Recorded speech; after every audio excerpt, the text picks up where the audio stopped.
Salut les Gémeaux et bienvenue dans votre horoscope pour le mois d'août 2021. Mon nom c'est Gabriel, je suis astrologue et ensemble je propose qu'on regarde un petit peu comment ça va se passer pour vous spécialement ce mois d'août. Alors quand je regarde le mois au complet, ça va vraiment être un moment où est-ce qu'on va pouvoir prendre sa place, oser s'exprimer puis oser être qui on a envie d'être. Vraiment ça va être de beaucoup parler avec son cœur et puis d'y aller vraiment à fond.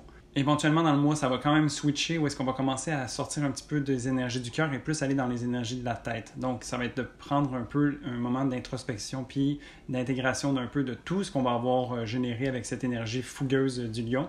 On va aller dans l'énergie de la Vierge pour vraiment comme voir un petit peu comment on peut tirer notre épingle du jeu grâce à toutes ces données et à toutes ces potentialités qui sont offertes à nous. All in all, ça va être vraiment un mois où est-ce qu'on va avoir beaucoup de focus, on va avoir la tête baissée, puis on va être vraiment prêt ensuite à s'attaquer à tout le reste de l'année 2021 qui s'enligne devant nous. Alors du 1er au 3 août, on a le Soleil et Mercure qui sont en Lion, qui vont être en opposition avec Saturne en Verseau. Le Soleil et Mercure, c'est vraiment l'ego, l'identité et votre façon de communiquer. Pour vous, ça se passe en maison 3, donc c'est vraiment là que ça se passe. Donc, il y a beaucoup de communication, il y a beaucoup d'échanges avec votre communauté, avec les gens qui sont proches de vous. Et puis, c'est important. Vous avez beaucoup de plaisir, de chaleur humaine à cultiver à travers ça. Aussi, vous avez beaucoup d'intérêt par rapport à tout ce qui est donné, puis des informations que vous pouvez apprendre. Donc, peut-être que vous êtes en train de cultiver quelque chose de nouveau qui vous passionne, puis qui vous amène beaucoup d'amusement.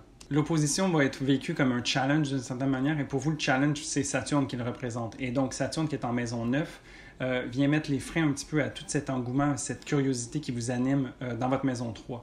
Et puis donc, Saturne en maison 9, ça parle des croyances, un peu des croyances limitatives. Donc, qu'est-ce que vous avez peut-être déjà en tête qui viendrait contrecarrer ce que vous êtes en train de découvrir? Il y a comme beaucoup d'énergie, d'engouement à faire quelque chose de nouveau, ce que vous êtes en train de cultiver avec les énergies du lion. Et puis, c'est comme si en arrière-plan, vous n'étiez pas sûr vous-même, ou il y a certaines croyances qui venaient vous freiner dans votre élan en vous disant « Ben non, ça vaut pas la peine d'aller autant dans ça, tu sais, regarde, la vraie vie, c'est ça. » Donc, vraiment des croyances un petit peu qui peuvent sembler désuètes ou peut-être qui ont besoin d'ajustement vont venir peut-être vous stopper dans votre élan. Donc, ça serait de trouver un peu l'équilibre, en fait, dans tout ça, de voir que vous n'avez pas besoin de jeter tout ce qui a été pour découvrir quelque chose de nouveau, mais qu'il ne faut aussi pas s'empêcher de découvrir quelque chose de nouveau alors qu'il y a quelque chose d'ancien qui existe déjà. Donc, c'est de trouver ce ballon-là. Pour le reste de la semaine, vraiment, il y a Uranus qui va venir poser des questions. Donc, Uranus se trouve en Taureau. Pour vous, c'est la maison 12. Et donc, peut-être que cette nouvelle découverte que vous êtes en train de faire et ces croyances que vous êtes en train de travailler, peut-être qu'un certain moment de réflexion ferait du bien pour justement vous retirer un peu de l'échiquier, voir un petit peu ça en retrait, voir qu'est-ce qui se passe à l'intérieur de vous. Donc, vraiment, Uranus en maison 12 et en Taureau vient poser des questions de valeur, vient vous demander en fait de trouver ce qui est important pour vous et puis à quoi vous vous attachez. Donc peut-être qu'il y a besoin de se délester de certaines choses, peut-être qu'il y a besoin d'acquérir certaines autres choses et puis vraiment ce recul va peut-être vous permettre justement d'y voir plus clair dans tout ça. Ensuite, le 8 août, on a une nouvelle lune en Lion. Donc pour vous, ça se passe dans la maison 3. Donc vraiment, ce que vous êtes en train de découvrir là, c'est comme si vous aviez envie d'y mettre tout votre cœur et toute votre âme, en fait, pour cette chose-là. C'est très passionnant. Une nouvelle lune, c'est un moment pour lancer des projets, pour un nouveau départ, justement. Donc, peut-être que ce que vous êtes en train de découvrir pourrait se manifester en quelque chose de très intéressant dans un futur proche. Et donc, vraiment, l'énergie du lion vous invite à suivre votre cœur, en fait, à voir qu'est-ce qui vous allume et d'y aller à fond, en fait.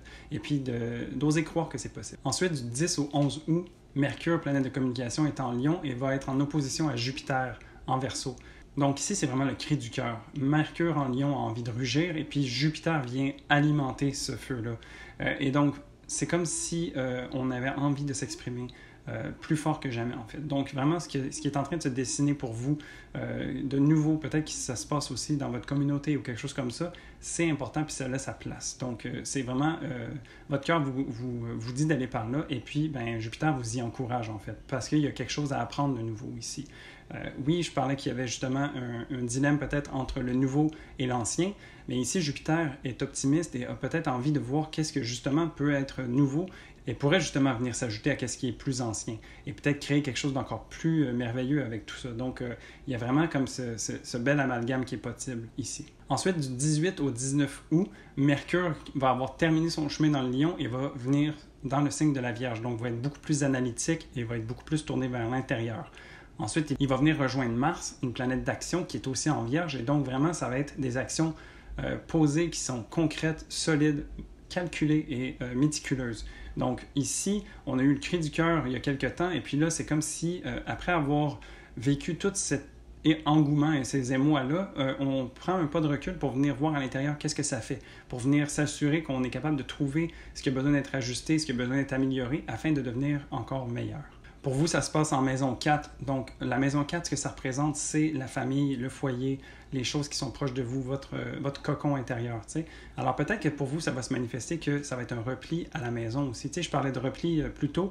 Peut-être que là, ça va être de se replier, mais chez soi, pour voir vraiment comment ça résonne chez nous, toute cette énergie qu'on est en train de déployer. Quand on vient ramener ça à l'intérieur puis qu'on regarde ça au calme, qu'est-ce que ça nous parle? Ensuite, le 22 août, on a la deuxième pleine lune en Verseau. Une pleine lune, c'est un moment pour dire au revoir. C'est un moment où est-ce qu'on termine des choses. C'est aussi un moment où est-ce qu'on manifeste des nouvelles choses. Alors, qu'est-ce qui ne sert plus? Qu'est-ce qui pourrait jaillir de nouveau? Qu'est-ce qui a plus raison d'être, en fait? Donc, c'est vraiment un nouveau départ, si on peut dire.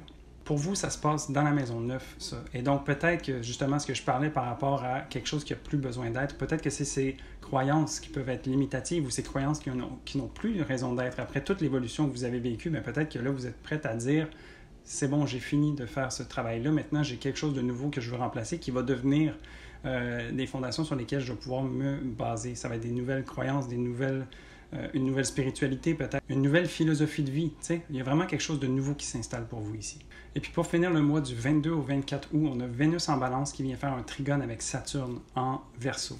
Alors ici, c'est vraiment signe d'un engagement solide et pour le long terme. Pour vous, ça se passe entre la maison 5 et la maison 9. Donc Vénus en balance en maison 5, elle est tournée vers les plaisirs. Elle a envie de pouvoir profiter des autres. Elle a envie de pouvoir s'émanciper, d'être en joie. Donc vraiment, il y a quelque chose qui a besoin d'être cultivé à travers un hobby, à travers quelque chose qui nous fait plaisir. Et donc quelque chose de léger. Et puis ce qui est fun avec cet aspect-là, c'est que vraiment, ça vient nourrir justement cette nouveauté qui s'est installée dans votre maison 9, donc dans votre nouvelle croyance, dans votre nouvelle spiritualité. C'est comme si vous trouviez des choses qui vous plaisent, qui viennent alimenter ça, qui viennent encadrer tout ça. Parce qu'un aspect de trigone, c'est toujours quelque chose qui vient épauler ou qui vient protéger. Et c'est comme si Vénus en balance, qui est tellement confortable dans ce signe, vient justement supporter le travail qui est fait par Saturne. Et les deux ensemble viennent, ça, comme je disais, faire un engagement pour du long terme. Donc vraiment construire quelque chose de solide sur lequel vous allez pouvoir vous bâtir pour la suite aussi. Et donc voilà, ça fait le tour du mois d'août pour vous. J'espère que vous allez avoir un très beau mois. Et moi, je vous dis à la prochaine pour un prochain horoscope. Salut!